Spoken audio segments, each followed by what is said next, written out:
This show is brought to you by the Garden Gurus and Evergreen Garden Care. Evergreen Garden Care and their market-leading brands are some of the most trusted consumer brands within the garden care market. They produce high-quality garden care products designed to help people create their own green oasis. Whether it's a garden, a balcony, or potted indoor plants, they want to inspire anyone, anywhere to be able to easily create and maintain their own garden. To find out more about Evergreen Garden Care, head to www.lovethegarden.com. Garden Express are Australia's leading mail-order gardening service, offering a wide range of quality garden products. Each week on the Garden Gurus Live, the team at Garden Express will share a weekly offer. So make sure after today's show you jump online and visit their website.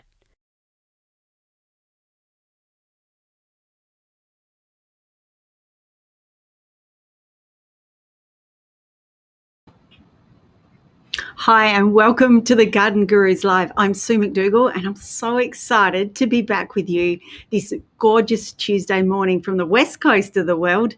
It is absolutely just gorgeous, and I hope wherever you are listening or joining in Garden Gurus Live across Australia, the weather's been perfect, and I hope you've had a chance to actually get some gardening done over the long weekend and a chance. We're streaming live from multiple pages today. We've got the Garden Gurus Facebook, the Love the Garden Facebook, Garden Express's Facebook, and our very own YouTube channel. Now, so much happening. Autumn really is gardening time. I just get so inspired at this time of the year. Now, what we've got on the show today, you've got to just stay tuned, because our good friend David Van Berkel will be sharing the Garden Express offer of the week. Now, this is one of my favourite groups of plants. Just the smell of them, the perfume. Wherever you are in Australia, you'll be able to grow these, I can guarantee it. Also, we're going to check out on the Flower Fest that's run by Garden Express. I'm hearing some fantastic stories, some great specials actually on spring bulbs. So there's lots of time to plant, still lots of time to plant. We'll find out what's happening with those bulbs that have been in the fridge. If you've got bulbs in your fridge and you thought, right, when do I plant them? Maybe we'll check out with David what we can do with those as well. Love the Garden Stephen Cheddit is back, and he'll be showing us the best autumn herbs you can't live without. I don't know about you, but I think the autumn flavour of herbs is the best. There's something about parsley that's grown in autumn that's just second to none. So if you haven't got parsley growing, I know that's one of my favourites and my tips. Now, many of the areas of country of Australia have been destroyed by bushfires. These are increasing in intensity and frequency. It's not only in Australia, this is happening across the world. Now, author Lesley Corbett will join the program to share some tips on prepping your garden for fire, something very close to my heart, and I know Lesley's heart, because she lives in the hills in a very fire-prone area. So the thought of having fire coming over the hill, don't even have to live in a fire-prone area to make sure your garden is safe from the threat of fire. And as always, we've got prizes to give away, lots and lots of things. To join in, send us a question. We would love to hear. We've got 4 packets of Mr. Fothergill's seeds and a great seed raising mix punnet, or seed raising punnet, I should say. I love the idea of it. It's made from silicons. So it bends and moves, it will last forever. Plants particularly love it as well. So if you chance to win, ask your question in the comments of this video. Don't forget to let us know where you are, your state and city. That actually helps me when we've got some questions. I'm going to start off. I'm going to ask you all a question for the people who are part of it. What is your favourite autumn colour tree? It doesn't have to be a tree, it can be a shrub, it can be absolutely something that's looking gorgeous. Our plant of the week is one of my favourites, and maybe a little bit later on I'll feature my favourite plant of the week. And my favourite, can I give you a little tip? Maybe a tree, my favourite tree, but I want to know what your favourite autumn colour tree to inspire anyone who's listening. Really good for our beginner gardeners, actually, if you can put some comments in, something that's got the top 3. It can cope with the hot sun, it can cope with a little bit of those wonderful winds that we tend to experience and the extremes in temperature. We've got some more. Keep your comments coming. As always, we've got those seeds to give away. We would love you to be part of our Garden Gurus Live this morning. Look, Should we head straight to David Van Berkel? Now, Garden Express has been absolutely inundated, been fantastic supporters of the Garden Gurus Live, and we welcome you to our show. David, good morning. Good morning, Sue. How are you going? Yeah, very well. It's actually, I should say, rephrase that, David. It's actually not morning where you are, is it? No, we're just after lunch, and autumn certainly hit where we are. And my favourite is lipstick maples. I have a dozen in my driveway, and they've just turned the most brilliant red. Yeah, well, tell us about lipstick maple, because they are a colour that just glows, isn't it? Yeah, it is just like exactly the embers of a fire, maybe a little bit stronger than that, a really beautiful, rich red. But the turn from that really pear green, it's pretty incredible. And you get a nice mild autumn, cold autumn like we've got, and then you get that really good colour. Yeah, they just absolutely love that. Great tip. Thanks for starting us off with that. We have had a few come through the favourite trees as well. But one of the plant that absolutely loves the cold, and they need it to actually get them to flower, have that rhizome exposed. And our offer of the week are the bearded iris. You mentioned they're one of your favourites, and I go back to when I was a kid, and this was one of my favourites. These and daylilies are just super incredible flowers that you get from these nice broad leaves, but the rhizome, as you said, particularly interesting plant in the garden. Yeah, they are an interesting plant because you see them growing on raised beds and that rhizome's exposed, but that's actually the importance to get them to flower, isn't it? Yeah, it is, Sue. So if you face the rhizome to the north, it attracts more of the warmth and the sun, which really, generates the extra flowering. And we've tried it and tested it with the ones that we grow, and it's just so true. Yeah. Now, the smell of bearded iris as well, that takes you back as a kid. Bunches of bearded iris, they just do have a distinct smell, but it's not a bad smell. It's just reminds me of spring, the weather warming up. The flowers are just so majestic. Yeah, it's that majesty of them, isn't it? And the blooms last okay in a vase. It was never a cut flower in the early days, but now there's a lot of bearded iris being picked for those supersized blooms. And if you grab them when the bud's quite tight, they take a while to open up and just magnificent in size. And as you said, with the fragrance, probably not the best perfume, but not pungent or anything like an early cheer, which can be a bit overbearing. Certainly heralds spring for sure. Yeah, it certainly is. Now, the bearded iris, most areas of Australia you can grow them. We need to know that. But you've got some fantastic specials on, some great savings. I want to talk to you about Flowerfest as well. We talk about the bearded iris because you might be able to dovetail your order with bearded iris in with some maybe last-minute spring specials too. Absolutely. Look, the Flowerfest is finishing on Sunday. The spring bulbs are available for quite a bit longer than that. We've still got a fair range, but we've got some really good deals on the bulbs over Flowerfest. And the bearded iris is new season, like the harvest is the autumn. So yes, absolutely, you can combine the two in an order. Yeah, we have two collections. We've got collection one has it been colour coded by you, David? I always like to select the colours to get a nice blend. Bearded iris come in lots of blues as their basic colour. So you get a lot of light blue, dark blue or purple combinations. But there's some fabulous whites on yellows, such as Light Beam is a beautiful one of ours. Sweet Musette with a really peach top and a bit more of a purple bottom. So yeah, the combinations of the blooms are incredible. Yeah, certainly. Our top 3 tips to get them to flower beautifully, because I love them. I love bearded iris. If you've never given them a go, I recommend you try them because they stay green. Even if you don't get any flowers, you actually have this beautiful grey-green foliage that's quite stunning on its own. Yeah, and they multiply into a nice clump. So that would probably be my first suggestion. Let them sit for quite a few years and allow them to multiply and the little babies to grow off the side. And that will give you more foliage and more blooms. That north-facing aspect, of course, for the rhizome, that's the part that sits on the ground. And then just a raised garden bed so they've got good drainage. And a good feed in November. They do a lot of their root growing in late October, November and into December. So that's probably the best time to feed them. Yeah, it certainly is. And I think also collection two, I just notice up here on the screen, you've got Dragon's Drum. Now, if you're looking for the new release for 2021, this is it. If you're a collector of plants and have to have what's new and amazing, Dragon's Drum looks like it's this year's release. Yeah, absolutely. And our deals are 4 plants for $36, so you're saving 20%.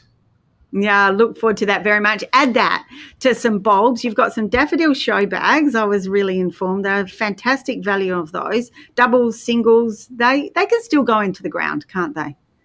Yeah, absolutely. Like until the end of May, you'll still get good flowering, and if you're planting in June, your flowering starts to drop off a little bit. So May's a really good time to plant your spring bulbs. David, just a tip for those people that have bought their bulbs early, who got in nice and early and have bought them, they've forgotten about at the bottom of the crisper. And I can hear people saying, oh no, that's my bulbs, I must plant those. And I've been guilty of that. Yeah. They've got to go in the ground, haven't they? Yeah, they do have to go in the ground. You can't save them until the next year.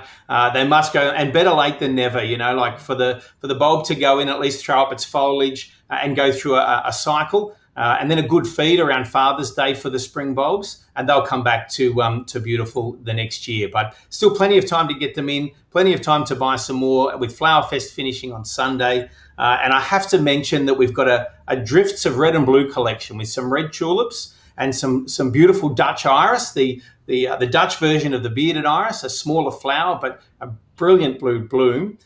40 bulbs for $37.90, and that's saving over 40%. Yeah, that's absolutely great value wherever you are. And Dutch iris are the perfect foolproof plant, David. You put them in and you are guaranteed of a flower. I can say you don't even have to water them hardly and you can guarantee a flower. One thing I wanted to know, I know you say Flower Fest finishes on Sunday, but just for our Facebook Live viewers, I'm going to sneak it out of you, hopefully. It's a sneak peek on bare-rooted roses. Now, everyone's holding with bated breath. They need the variety of rose. Not going to be very many around, but it's going to be the thing that's going to sell out. Can you give us a tip? Look, I'm not going to give you the newest releases this year just yet. David. However, we've got our first roses out of the ground. It's a massive ensemble of roses this year. Iceberg, Blue Moon, Mr. Lincoln, Champaigner, the wedding rose, beautiful. But my tip this year is climbing Red Pierre. Beautiful, rich red bloom, cupped shape, flowers. It's not a super vigorous climber, so it's not going to be up over the roof of your patio, but it is a climber and it's just sensational smelling blooms. Yeah, and I'd actually vouch for that too, because climbing Red Pierre is particularly stunning. So you've heard it first. From Monday, you'll be able to get hold of the sneak peek of bare-rooted roses. David, thanks for your time today. No problem, Sue. Have a great day.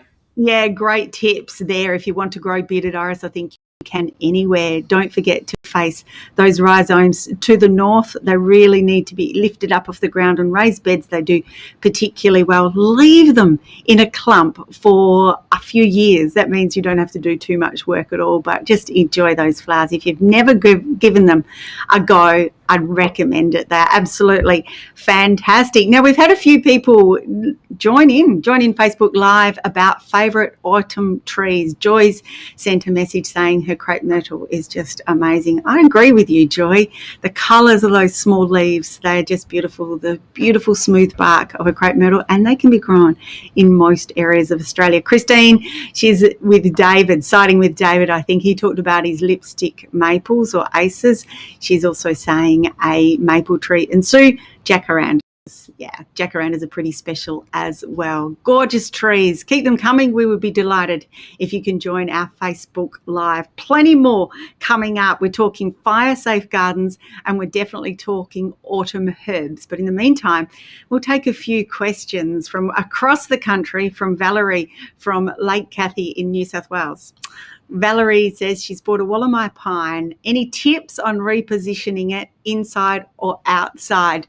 Definitely they are an outside tree. Valerie, they need to be outside. Inside, yes, they'll come inside and you'll be able to use them as a Christmas tree for a short time, be able to use them inside for a display for a day or two, but put them a spot where, depending on what the prevailing winds are in summer, they do really well in the Blue Mountains. So when you have actually warm days but just a little bit cool. So if you're in a dry spot, wherever you are in Australia and you've got a Wollemi pine where they can go with morning sun and a little bit of afternoon shade, they grow successfully in a large pot. So a glazed pot does much better than anything else. You find a clay pot keeps the root system very cool through summer, also keeps it relatively warm and protected through the winter months. Wollemi pines are just super special. Hope it's growing really well, and by this time next year it's big enough to have as a Christmas tree inside.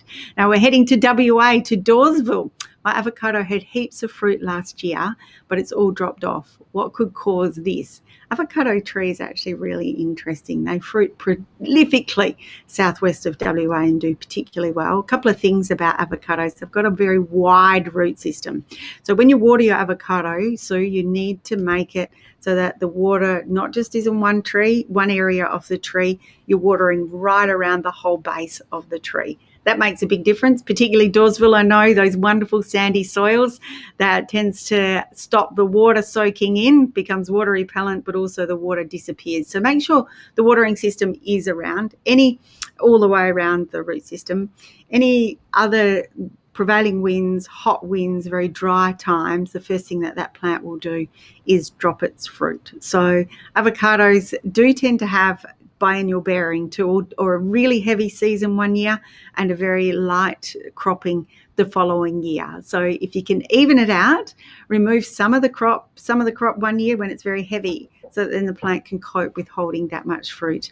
Regular fertilizing with an organic based fertilizer suitable for fruit trees and will make a big difference. And so that's little and regularly for avocados, but that wide root system is so important to be watered all around the tree, not just on one side of the tree. So that's a tip for anyone who's growing any citrus trees, particularly in dry areas, and avocado trees.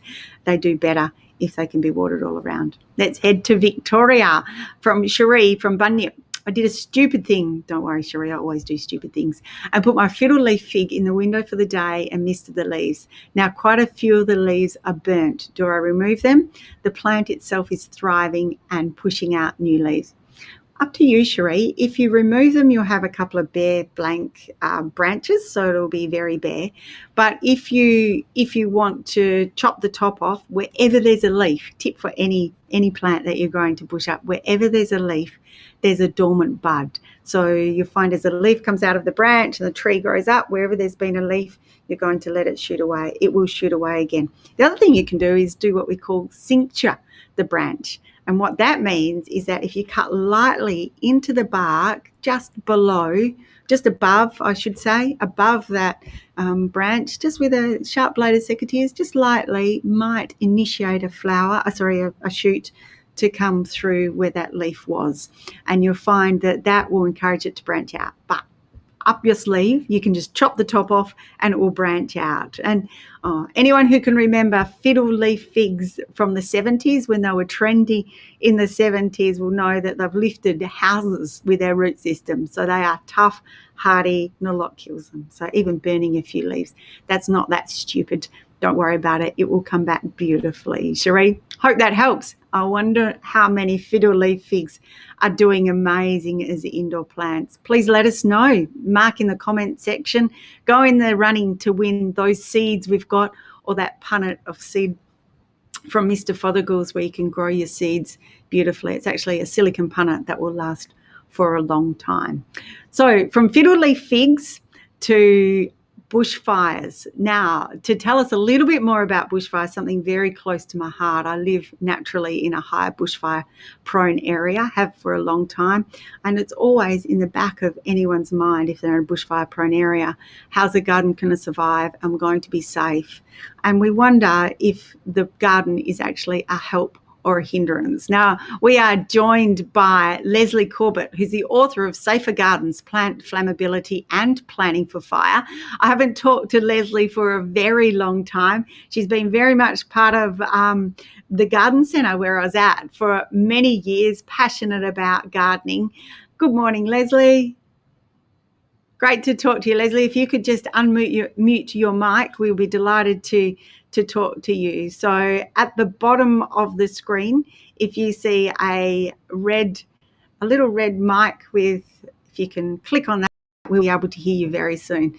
So you don't even have to live in a fireproof area. You can, even a hectare of bush. This year in many areas of Australia, we've seen residential metro areas have been susceptible. People have been at risk of fire. There we go. I think we've got you now, Lesley. Hello. Hi, Sue. Yeah, great to talk to you. Now, a great book, I must say. Author, Safer Gardens, Plant Flammability and Planning for Fire. This is for people who live in fire-prone areas. It's actually really interesting because it's taken someone to have hours of dedicated work to probably analyse each plant and if it's going to help in your garden, if it's in your garden, and reduce the speed of fire. Yeah, the reason I wrote the book was because I started discovering that a lot of the lists out there that are on the net, but also in books and garden centres, have got plants on them that are actually flammable, and they're supposed to be fire retardant lists. So I went looking for more reliable information and found my way to the labyrinth of plant flammability testing from around the world. So basically, I've spent years and years researching it and bringing in information just from here, there, and everywhere. And it's this is the book, Safer Gardens. Fantastic. Just released in the last couple of weeks. Is that right? Yeah, that's right. Over 500 exotics and natives. So it's actually going to be useful to people in other fire hit areas, like California, South Africa, Mediterranean, because it has got this big body of exotic plants as well as Australian natives. Yeah, something very close to everyone's heart is hearing the devastation, not only of the plants, but also of the natural environment, the ecosystems around, and having this body of research. This is citizen science. This is the best of citizen science, isn't it, Lesley? I hope so, yeah. I think it will be really useful to people because the fires seem to be getting worse, and also the fire season is getting longer. It used to be that people said that deciduous trees were brilliant, and a lot of them are, although I have found that some of them actually are flammable. Silver birch and Japanese maple, for instance, are not particularly good from a fire point of view. But if fire comes through in autumn, when deciduous trees are starting to change, their leaves become a lot drier as they get prepared to drop. And so they're not giving you the same protection as they would in summer when their leaves are green and hopefully lushly green, because that's part of what you have to do, keep things well watered so that the moisture level of leaves is high. Interesting you mentioned that, because that's always been the issue, that you could have a plant that might suppress fire or reduce the speed of fire ahead. But if that is water stressed as well, that doesn't perform as well as what it would do in a test. That's right. Yeah. So, citrus are quite a good example of this. They're used quite a bit in the Mediterranean as a green barrier, particularly between villages and forest areas. And I have results on two citrus, lemon and mandarin, both indicating that they are good. I don't have results for oranges. But the thing about citrus is that they actually they're a little bit tricky to keep really, really lush and green. They seem to be very finicky. They start to yellow at the drop of a hat, in my experience. And also they're a bit prone to pests and diseases. So basically, if you want your citrus to act as an ember trap, which is partly what you're trying to do when you're trying to make your garden more fire safe, you need to keep on top of diseases and keep them well watered, well fertilized, all those things. Yeah, it's actually making them nice and healthy does make a huge difference. Now, this is a question without notice, Lesley. I know you live in the hills. You've been a passionate gardener for a very long time.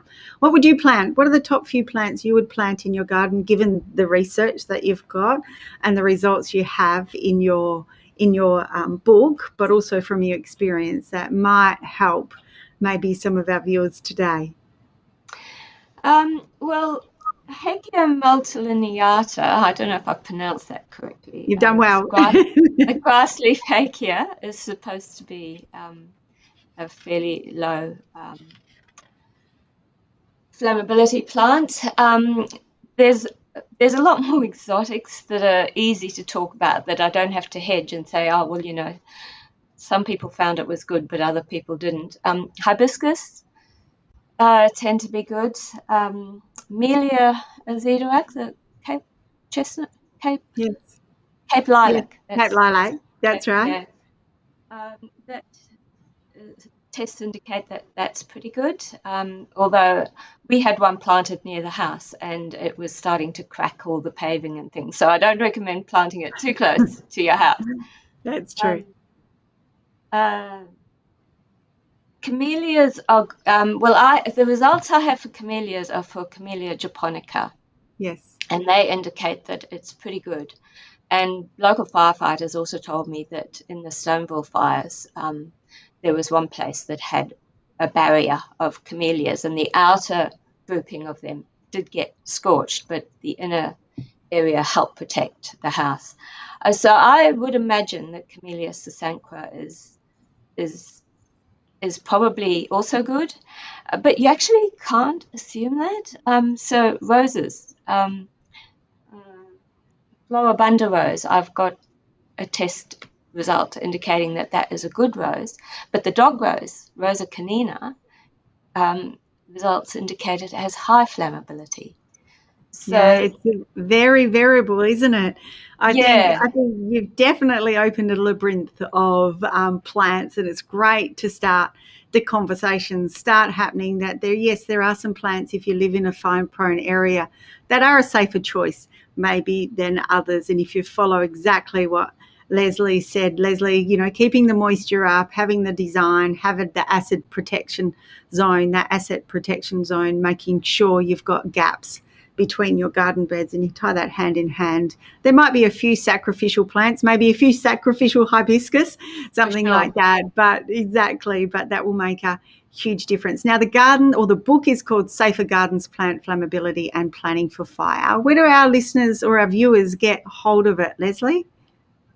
Well, they can get hold of it from the publisher in Melbourne, Australian Scholarly Publishing, and it should be in all good bookshops, but it seems to be getting a bit slow getting here from the eastern states.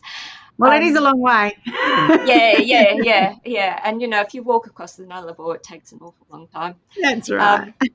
But we actually, up in the hills, the part of the hills that I live, I'm in Mundaring. The Mundaring Visitor Centre is going to stock it, and there's a little coffee shop called Mojo's is going to stock it. And we're going to start going through hills areas. You know, we'd really like to get it in somewhere at Gidgee, because of, you know, all the people at Tilden Park who just had that terrible experience losing so many houses. Yeah, they certainly did. Absolutely devastating, and we're seeing the effects of what's happened with the garden. Some things are shooting away, I must say, which is lovely. Fantastic to talk to you this morning. Lovely to catch up again, Lesley. Yeah, it's been a long Lesley time. and I go back a very long way, probably 30 years. I was just talking earlier. Her kids are in the 30s now, which is amazing. A bit scary because I saw them when they were little kids coming to the garden.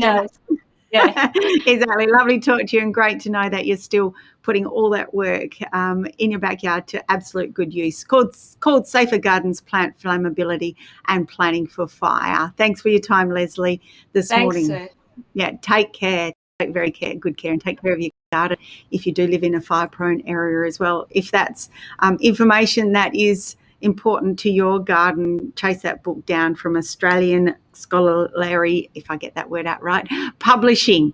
You'll be able to find it. I know it was just released in April, so you probably heard it first here on the Garden Gurus Live. Now, the Garden Gurus is back on air this Saturday. If you happen to miss it, there's nothing like being inspired this autumn. It's one of my, it's my favourite time of the year. It's on air at Saturday at 4:30. How have you been finding it so far? Leave us a comment. We would be delighted to hear what has been happening and maybe one of your favourite episodes. You could go in the running to win some seeds. Now, here's a little sneak peek of what's in this week's episode.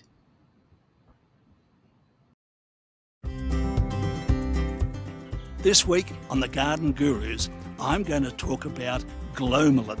Now, it's a natural product. It's formed by the same friendly fungi that you find in the fine feeder roots of virtually all the plants around the world. Glomalin builds soil by binding the particles together.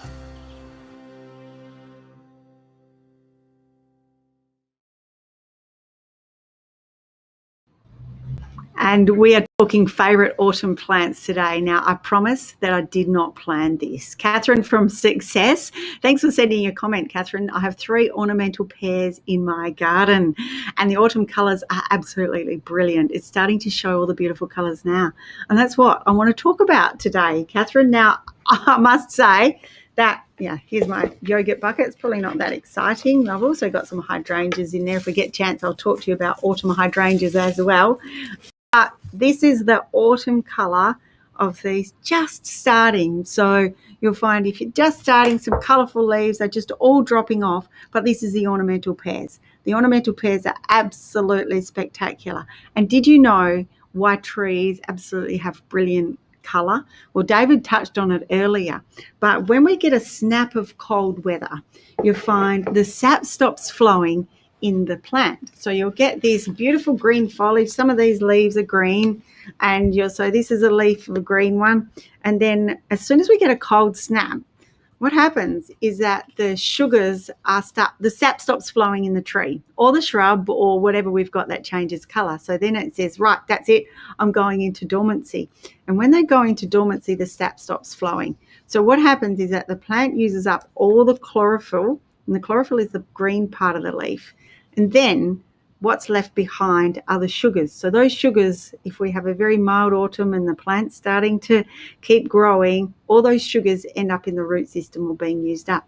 What happens when we have a beautiful autumn snap is that these sugars are left within the leaf. So we'll get this gorgeous colour. So the cooler it is, the quicker that cold snap is, the better the autumn colour is. So I'm with you, Catherine.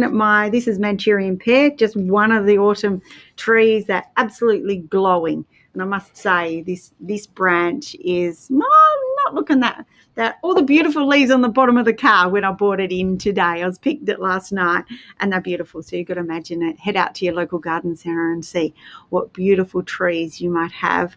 Either you put them in a large pot, whether it's a weeping maple in a large pot, if you live in the cooler parts of Australia, or you've got a gorgeous, gorgeous hot, dry position and you would have put something special in and you've got a large area for a large tree. Now, the ornamental pears are hardy. They cope with really hot conditions. They can cope with 47 degrees.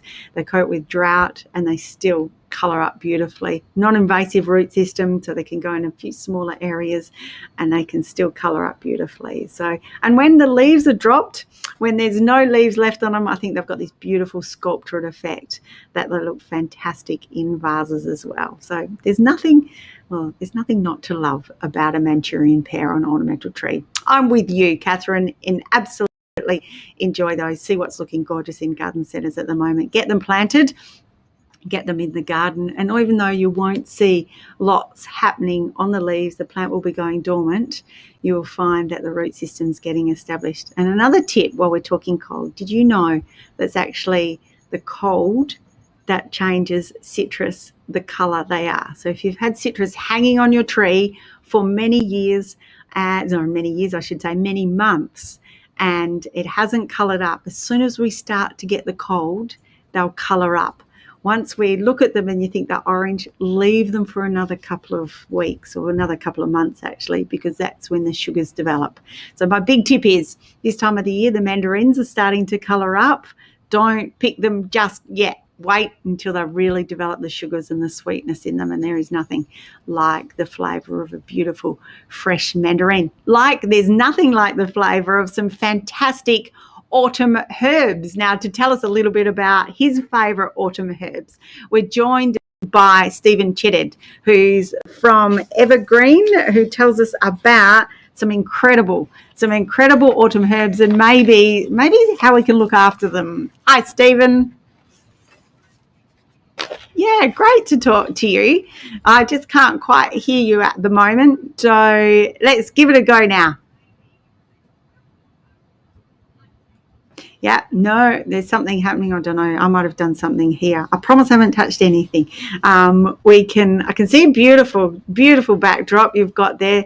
We're going to say, just going to get you, Stephen, if you could reconnect and we can start again just while we have a chance. Yeah, fantastic. Reconnect and then we can try again. The flavour of autumn herbs are just absolutely amazing. He'll be back in a few minutes. Have you got a favourite autumn herb? I think mine's probably parsley. Can't do without parsley at this time of the year. From Sue from Dawesville in WA, to do with fires. I'm on the estuary side of Dawesville, which is full of beautiful trees. What is the best gutter guard? The ones that are, there are actually quite a few, and it's a really, really good question, because if you're in a real hills area, often people real fire-prone area don't actually have gutters because they do fill up with leaves. But what you want is the gutter guard that goes along the profile, either along your profile, and there's nowhere where a leaf can get stuck, or the minimum areas where a leaf gets stuck. I've seen some fantastic gutter guards that just follow on, so it's a seamless from the roof, depending if you've got a tin roof or a tiled roof, but it follows in and there's nowhere for those leaves to get stuck. Hopefully that helps. I'm not sure of the brand, Sue, but you'll find always if you get a good quality product, it's going to make a big difference. But it's actually really good things to think about, particularly when it comes to fire. We always forget about it when the weather's cooling down, but it's important to get onto it now. Now I think Stephen's good to go. Hi, Stephen.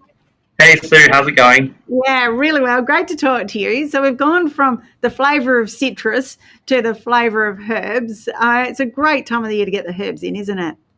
It really is. So the great thing about autumn is that the soil is still really warm and you don't really have the harshness of the summer sun, so it's a perfect time for planting and fertilising herbs. Yeah, and I say that because parsley stresses a lot, and that's one thing we've talked about a lot this morning, stresses a lot, but it's got that beautiful deep root system. We'll still get some growth. We need that soil warmth, don't we? Yeah, we really do. It really helps to bring up all the beneficial soil bacteria, and it really helps to activate the slow-release fertilizer. Now, we're talking slow release because it does really well. It ties in beautifully with our citrus earlier, and I often say to people, a little bit more often is so important when it comes to fertilizer. Oh, exactly. You should at least aim to fertilize around 3 times a year, but the more the better, especially for citrus. So all of our citrus fertilizer is boosted with magnesium, which really helps to keep the leaves green, which also in turn helps with all that fire stuff that we were discussing earlier. Yeah, it certainly does, because keeping a nice healthy plant, and that's what Lesley said. She maybe needs some of this because she was the one that was saying all her leaves go down. Yeah, exactly. So what are your favourite herbs? Oh, I love all types of herbs. So I've got a really large family, and pretty much every weekend I've got cousins, aunties, uncles over, and we're really big cooks. So just having all the different types of herbs. I love parsley, rosemary, thyme. You know, it's just such a staple in our household. So just having a large, healthy herb garden is just so important to us. Well, talking about healthy, we really need, you mentioned it earlier, but we need that beautiful, the reason we want to grow herbs is to have that lush growth. It's no use growing herbs or rosemary when there's 3 dead leaves on it and it's not coping very well. We want that flavour. That's when there's higher oil content. What's going to do that? How often do we need to feed those? So with our Performance Naturals fertilizer, you only need to feed it once every 3 months. This is one of our newer products. It's actually 100% natural. So it's got everything that you know. It's got blood and bone, chicken manure, feather meal, seaweed, but it's actually got a natural source of nitrogen, nature N. So we've actually developed this natural source, and it promotes really strong and steady growth. And the great thing about Performance Naturals is we've actually really simplified the back of the pack. So for people like me who are really new to gardening, it literally gives you 3 steps on how to fertilize, and that's it. So you just pop it on, once every season at the change of the season, and your herbs and all your fruit and veggies will be really good to go. So interesting you say people like you that are new to gardening. In this pandemic, we have had probably a 40% increase at least in people who are gardening, and the demographic is getting younger. We presume that people have learnt gardening from our parents, but suddenly you've said you've got time, you've got and then you've got the money to be able to buy plants, but then suddenly what do I do with them? Exactly. So gardening's beautiful. It's passed down from generation to generation. So I learnt it from my grandfather, and my cousins also learned it from my grandfather, and we all talk about it. And it's just a really good way to connect with people. And even if, you don't have that family history, like our Love the Garden website, we've got heaps of really great advice on there, and all of our brands are quite heritage brands. So, we've got all that experience behind us, and we're just here to help you guys grow. Well, you want to have success, because that's one of the staples that we are at the Garden Gurus. Live at the Garden Gurus, it's all about having success. Now, do you remember the first plant that you ever grew, Stephen? Oh, so for me, I had to go at tomatoes last year. Yeah. I actually did really, really well. So I was really excited about that. Did you have, when you talk about tomatoes, did you have a little inter-office competition about growing tomatoes? Did you? We did. We had our tomato growing challenge. How'd you go? Yes. Did you win? Oh, I was officiating. So, I could have won. I would have just handed myself the trophy. But that was so much fun. It really got the office involved in, being able to grow stuff and actually grow it well, because with this new range of products, we've actually put all the science is there. So all you really need to do is just, follow the instructions, put your tomatoes in, or your veggies or herbs, and, reap the benefits. Yeah, it certainly is reaping benefits. And talking about fertilizer, there are probably, when I went through horticulture training, when I learnt gardening, there was a big focus on particularly, there's 2 focuses, I would say. It's all about using your own compost, but then also at that time when there was broadacre farming and mass fertilizer spread, that if it was an NPK mix, if it wasn't that, it wasn't actually going to make a difference. But we've done a complete turnaround, haven't we? Yeah, we have. So, all of our fertilizers are developed by our team here in Australia, and there's a lot of science that goes behind them. Yeah, that science is important. Now, with Performance Naturals, one thing I must ask is, and I'm thinking for my teenage kids here, they're right into plants and gardening, can you overdo it? Look, you can overdo with everything, but it's not going to hurt your vegetables. It's a slow release fertilizer, so your plants will take as much as they need. Okay. So don't pour the whole bag on one pot. That's not going to be great. But it is natural, so there's no added chemicals to it. So it's basically, it's everything that your grandparents would have put in the ground. So it's got blood and bone, feather meal, chicken manure, seaweed, feather meal. So, Does it smell good? It is low odor. Yeah, so great. take from that what you will. And another thing, one of my favorite things about Performance Naturals is it's actually, this bag is made from 50% recycled material. So it's really good for the planet, and then you can also recycle it through Red Cycle. Yeah, that Red Cycle program is so important. We tend to forget about it. We think about it, that Red Cycle program, when we're talking about food packaging. But when it comes to potting mix packaging and fertilizer packaging, it gets ignored, doesn't it? It does. So we're part of the Red Cycle program. So next time you've got a potting mix bag or a bag of Performance Naturals, just take it down to your local supermarket and pop it in one of the Red Cycle bins. Yeah, do you want me to tell you my tip? Any potting mix bag gets washed out, then all the food packaging goes inside that. Anything that you can crunch up, I use it as the bag for that. So all the fertilizer bags get used for that, and it makes a difference. If you've never discovered Red Cycle before, I urge you to do it. It's just absolutely fantastic. It's a Always fantastic take it. program. Yeah, it's a great project. And then it turns into, this is a bit I love, Stephen.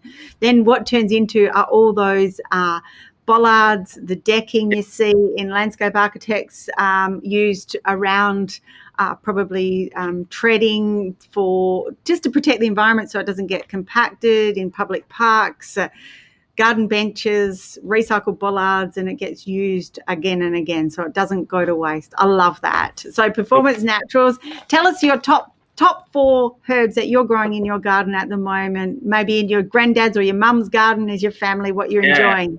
So I'm Lebanese, so we've definitely got lots of parsley for the tabbouleh. That's my favourite. Yes. I'm a big coriander lover. I love my thyme, and one of my favourites is I've got some mint here. Yes. Tell us about growing mint.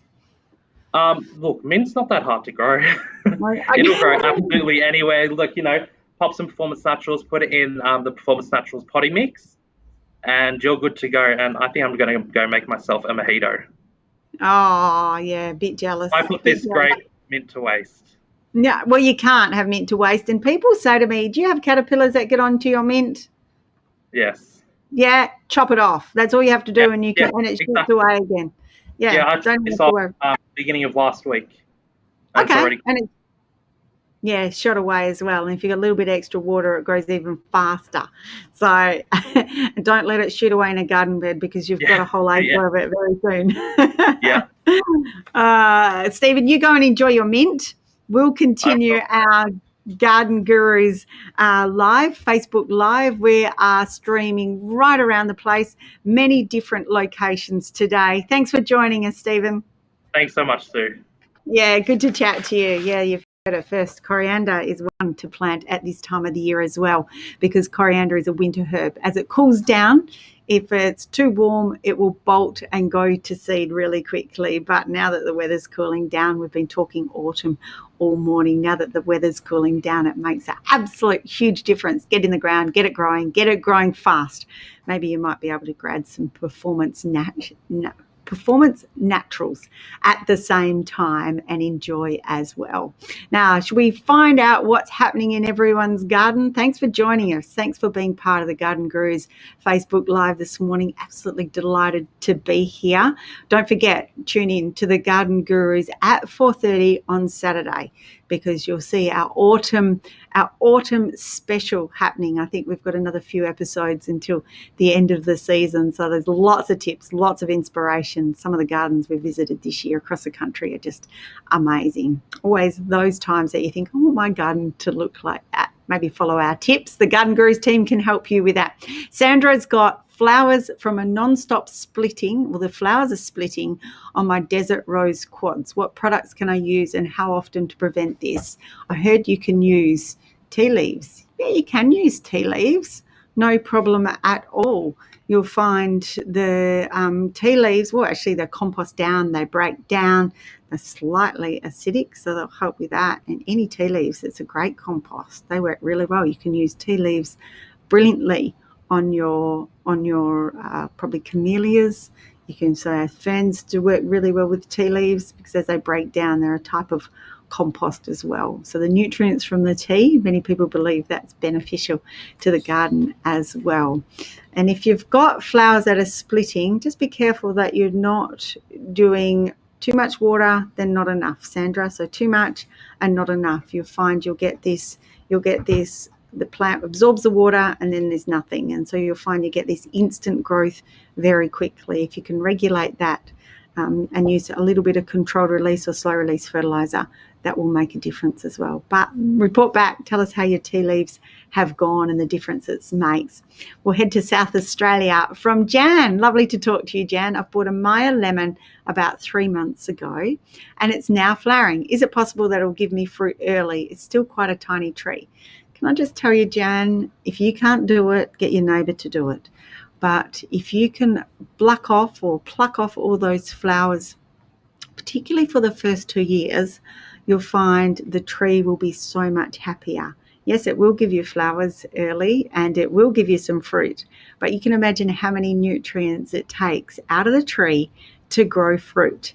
And if it's just a bit stressed, a bit young, it doesn't have a well-developed or strong root system, if you can just pluck all those flowers off. And that's why I say this is when your neighbour or your friend comes in, because they're not emotionally attached to that tree or those flowers. And pluck them all off, get the growth happening. So Maya Lemon is probably the tree. I did a feature last season's Garden Gurus about the different lemons that were available to buy. And the two most common lemons are Eureka Lemon and Maya Lemon. Maya has the less tart, thinner skin, and beautiful, rich colour of a tree, and a small, neat, compact tree. So if you only got a small space, you only want lemons throughout the winter and early spring, Maya Lemon's the plant for you. Large pot, they do particularly well as well, but pluck those fruit off this time of the year. And your tree, particularly, I always say for the first 2 years, if you've just got a young tree, well, no, it's hard, but it's definitely worth it for the future. You'll thank me for it, and your lemon tree will thank you for it in the long term. Now, we'll head from South Australia to Broken Hill in New South Wales. I have chocos that are sprouting. Can I plant them in small pots, keep them inside and replant in spring? Yeah, give it a go.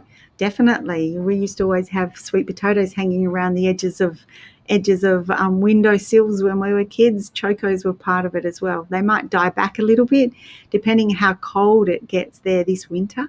And what happens this winter, you'll be saying, you've got nothing to lose. Absolutely nothing to lose, Pam. It's definitely giving it a go and seeing how you go. Keep them out of the cold. If you've got a hot house, they'll do particularly well in a hot house, but I'm sure if you haven't, you probably don't want to buy a hot house just for a few choco plants. So if you can keep them warm, even chop them off when you put them back out into the garden, they'll shoot away beautifully if there's still some vegetative growth. Very susceptible to spider mite if you put them inside through winter. So a little bit of dusting sulphur will be able to maybe keep that spider mite in control for you. Now from New South Wales to Victoria, from Chantal, welcome to Garden Gurus Facebook page or Facebook Live. My friend sprouted me an avocado seed. When will it be safe to plant outside? Next spring, Chantal. If you can do plant it out in spring, you'll find that the plant will just take off. So if it's only a small one, you're in an area where you're prone to frost and cold, keep it in a pot, keep it somewhere where it's going to get some beautiful morning sun and it's going to be relatively warm. Plastic pot, because the warmth from the sun will help warm up that plastic pot, and you'll just get some soil temperature around it, and it will still keep growing. They are susceptible to cold through winter if they're too small, and particularly the cold comes up off the ground. Once the tree is a little bit taller, it can cope. By the time we get to next winter, the tree will be able to cope beautifully with the winter. So if you can plant it outside at the beginning of spring, or when the danger of frost has passed or the cold has passed, that'll make a big difference for you. And from avocados to azaleas. Oh, they're looking beautiful, starting to look beautiful at the moment. I have an azalea from Carolyn in the Central Coast, New South Wales, being attacked badly by lace bugs. I have sprayed, so should I prune or feed or just leave it alone for a while? Now, depending on what type of azalea it is, if you prune it, the risk you run, Carolyn, is that you remove those flower buds, and that's something so important for you. You want to keep those flower buds. So if it's looking okay, you think you've got rid of the lace bug, if you can feed it, the risk you run with feeding it, feed it lightly.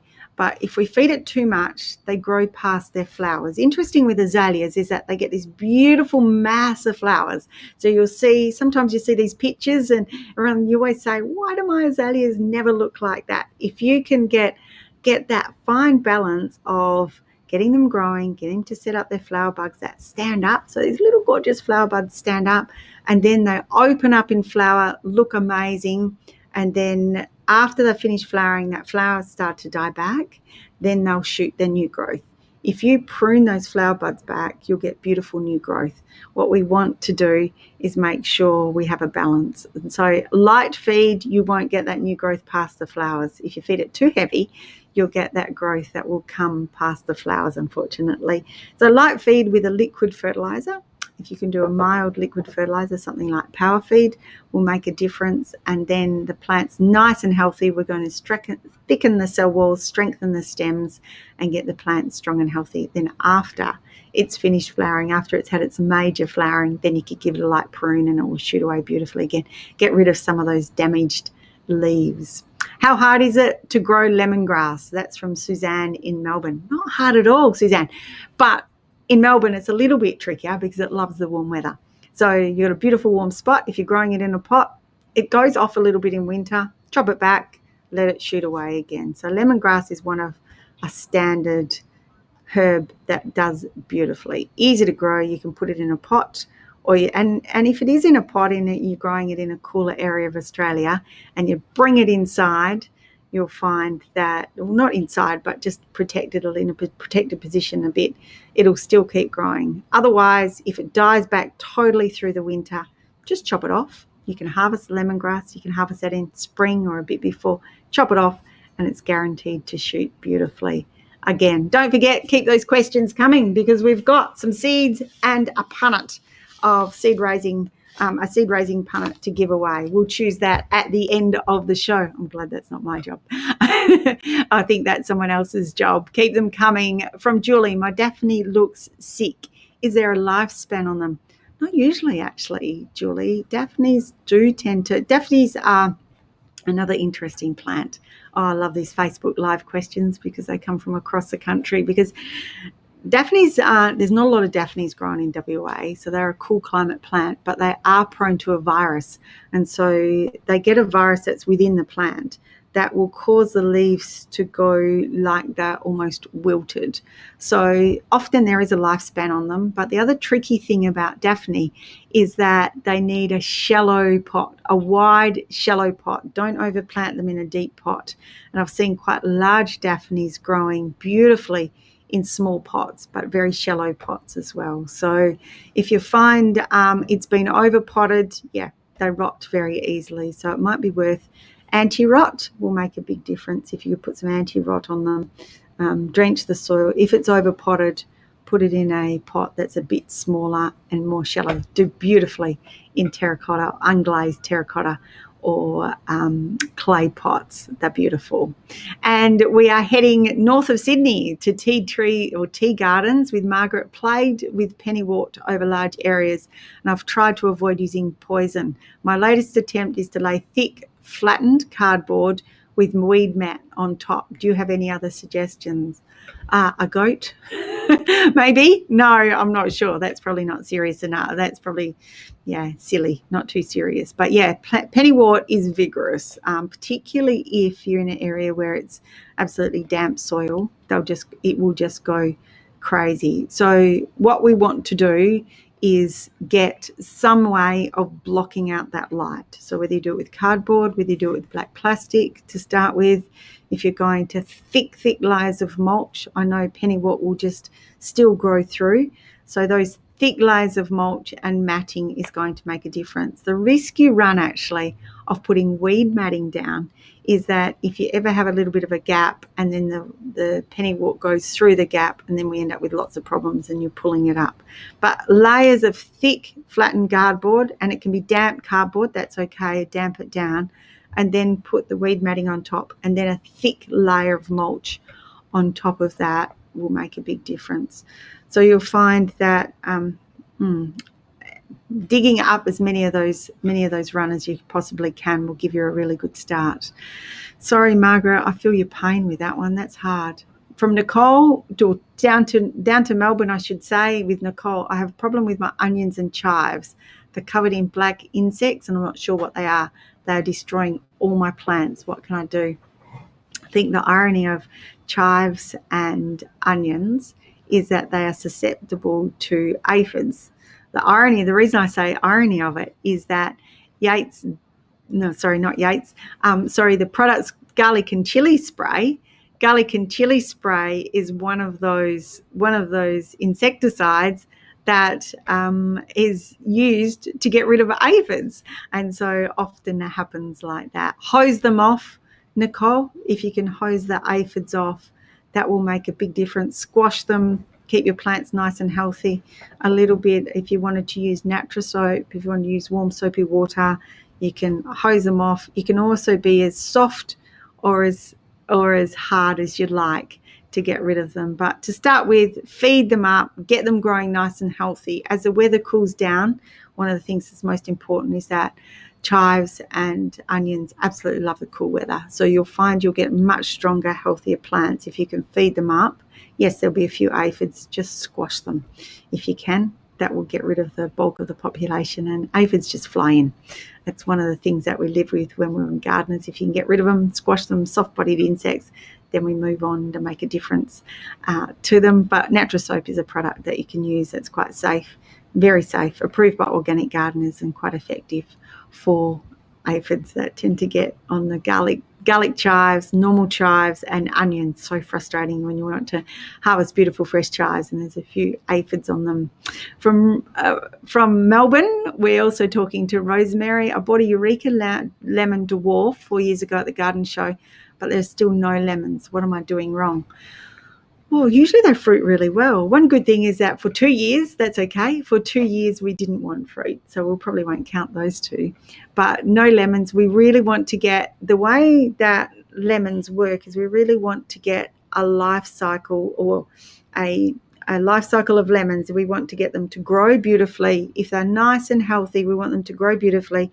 Hit them with some potassium, high potassium fertilizer to encourage and help initiate flowers and flower buds, and that is the flowering for the next season. So we need to get them to flower. The first step is to get them to flower this spring. So if it's not looking very healthy at the moment, start a foliar feed with liquid fertilizer and a granular fertilizer around the root system, and then you can use the foliar feed right through the winter months if you're in a warmer area and the plant's actively growing. That will then develop enough strong wood and beautiful wood to get them flowering wood, to get them to develop flowers. You might find they'll set huge amount of flowers, but only say 6 or 8 fruit set. Fairly normal.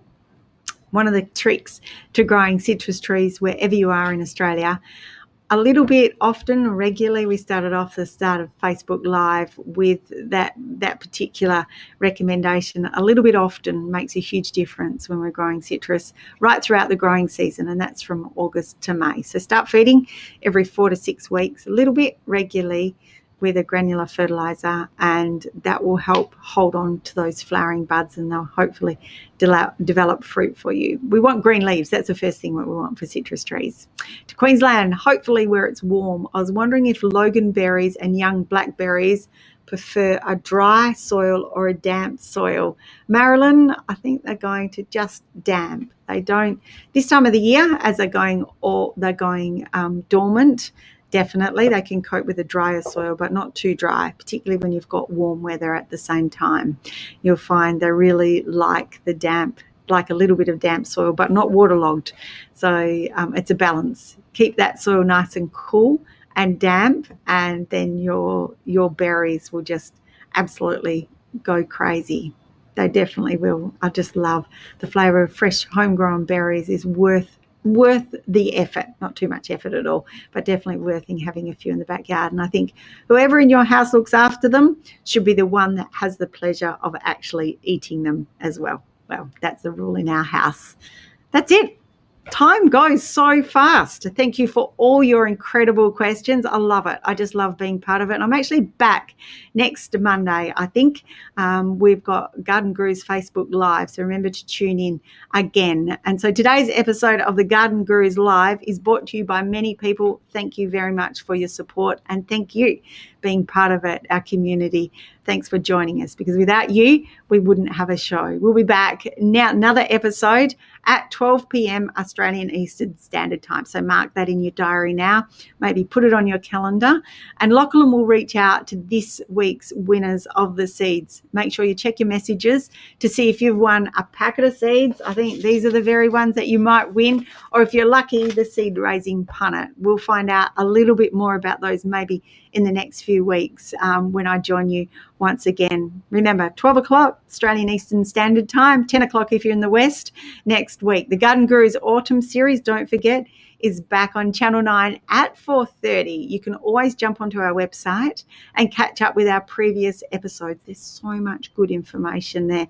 Many of the people, everyone who presents, absolute passionate horticulturalists, passionate plants people, and love bringing you all the information. So our previous stories are at thegardengurus.tv or our YouTube channel, thegardengurus.tv also. You can listen back today to today's live stream and catch up on previous episodes on Spotify, Apple Podcasts, and Audible. So if you're spending time in the garden, maybe there's something that you missed. Maybe you thought about the favourite tree, some fertilizer, some favourite, or you're interested in those bulb varieties, those bulbs. And if you've got bulbs in your fridge, time to get them out. When I join you again, hopefully they are planted in your garden. If you've got some bulbs, maybe just a few spare spaces, there's enough room for a few more bulbs. Head over to the Garden Gurus Express and find out what maybe you can be inspired to plant. We'll see you again on Monday next week at 12 o'clock Eastern Standard Time or 10 o'clock West Australian time.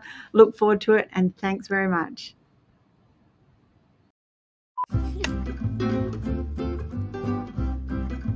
The Garden Gurus online store and browse through a collection of high-quality, German-made Wolfgarten tools.